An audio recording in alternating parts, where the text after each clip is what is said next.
Yang pertama, tuan-tuan dan puan-puan, sudah tentu muda bukan sekadar sebagai sebuah parti, tetapi semua ahli-ahli muda sebagai rakyat Malaysia yang mengundi pada tahun 2018 dengan harapan untuk melihat agar ada hukuman yang dicantumkan kepada Datuk Seri Najib Razak ke atas segala jenayah korupsi yang telah dibuatnya, diambil tindakan. Kita merasa cukup marah dan kesal dengan perkembangan kes Datuk Seri Najib Razak yang berlaku semalam, di mana beliau diberikan pengurangan tempoh penjara dan jumlah denda sebanyak 50%. Tetapi kita juga pelik bila 50% itu sepatutnya daripada 220 juta, 210 juta sepatutnya jadi 105 juta. Kita tertanya-tanya macam mana 105 juta tu boleh berkurang sehingga ke 50 juta. Itu yang pertama. Dan sudah tentu kekecewaan kita dan kemarahan kita yang paling besar sekali adalah ke atas kerajaan perpaduan. Kerana kerajaan perpaduan tidak menguruskan perkembangan isu ini dengan telus. Itu yang kita paling marah. Ada yang tanya kenapa kita minta Dr. Zaliha untuk letak jawatan. Kerana Dr. Zaliha selaku Menteri Wilayah merupakan salah satu ahli lembaga pengampunan, termasuk dengan peguam negara yang dilantik di bawah jabatan Perdana Menteri. Mereka ini adalah orang-orang yang dilantik oleh kerajaan perpaduan. Mereka ini adalah orang-orang yang dilantik oleh Datuk Seri Anwar Ibrahim. Kita nak tahu apakah nasihat yang diberikan oleh Dr. Zaliha dan juga AG kepada Yang di-Pertuan Agong dalam mendapat keputusan untuk mengurangkan hukuman ke atas Datuk Seri Najib.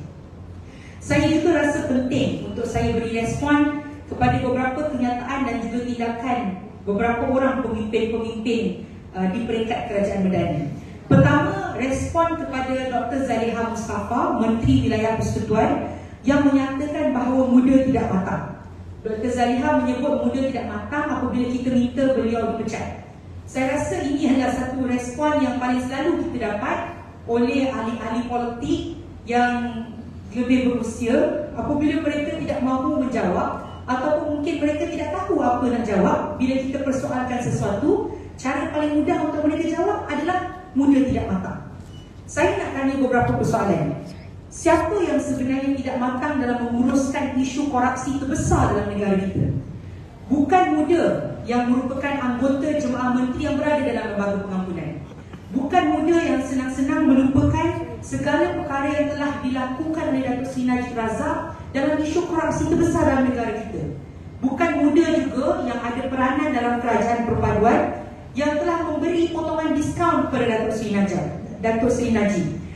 Muda juga tidak ada naratif. Kita tidak membuat naratif after naratif untuk mempertahankan Datuk Seri Najib, apatah lagi mahu melupakan impak salah laku Datuk Seri Najib kepada negara kita, yang di mana kita terpaksa menanggung hutang berbilion-bilion ringgit yang tak tahu sampai bila akan selesai.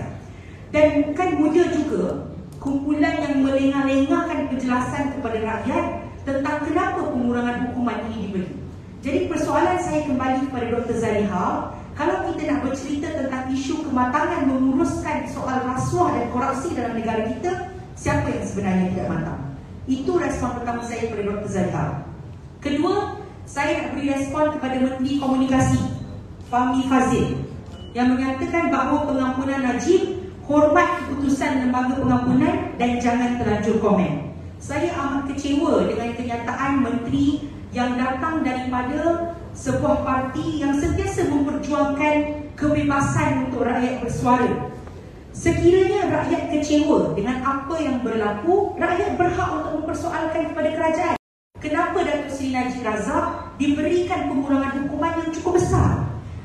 Kita juga nak ingatkan kepada YB Fahmi Fadzil dan juga semua jemaah menteri dan juga semua yang berada dalam kerajaan perpaduan, jangan cuba nak larikan fokus rakyat. Jangan cuba nak ubah naratif dan menyatakan bahawa muda ini ingin melawan YBPA. Apa yang kita mahukan adalah kita mahukan kerajaan Madani hari ini untuk telus dengan proses. Kerana kerajaan Madani tak telus dengan proses lah, kita terpaksa ambil naratif dari Loman Adam. Loman Adam kata terima kasih kepada PM dan juga Zahid kerana memperjuangkan isu untuk mengampunkan Datuk Seri Najib. Selagi tidak ada apa-apa ketelusan daripada kerajaan perpaduan, kita anggap itu adalah satu-satunya naratif kerana Barisan Nasional juga sebahagian dari kerajaan perpaduan. Dan tidak ada apa-apa ulasan lagi sehingga hari ini tentang nasihat lembaga pengampunan kepada yang di-Pertuan Agong. Kita juga nak persoalkan bila lembaga pengampunan, kita juga nak mempersoalkan apabila kerajaan Madani hari ini tidak mempunyai kesaan untuk lembaga pengampunan menangguhkan keputusan tentang penilaian semula kes Datuk Seri Najib Razak.